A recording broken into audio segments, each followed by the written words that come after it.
এত সাজগোজ কিসের জন্য? দিদির মেয়ের এঙ্গেজমেন্ট পার্টি, তো তার জন্য একটু সাজুগুজু করেছি। যেতে অবশ্য সেই কারণেই দেরি হয়ে গেল। প্রতিদিন নিজেই চালাই, আজ মন ভরে রাস্তা দেখতে দেখতে গিয়ে আরবান ভিউ ব্যাঙ্কোয়েট হলে গিয়ে পৌঁছালাম। তারপর লিফট ধরে ওপরে গিয়ে যখন পৌঁছালাম, কাছের মানুষগুলোকে দেখে মনটা জাস্ট ভরে গেল।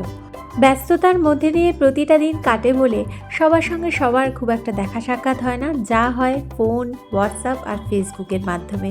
তাই যখন এইসব অনুষ্ঠানে দেখা সাক্ষাৎ হয় তখন সবাই আনন্দে মেতে ওঠে।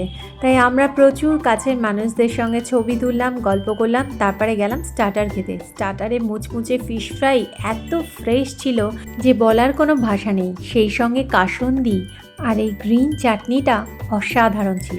এর বাকি পার্টটা পরে ব্লগে দেখাচ্ছি। তো আজকের মতো এখানেই শেষ করছি। নতুন বছর সবার ভালো কাটুক। আজকের মতো টাটা।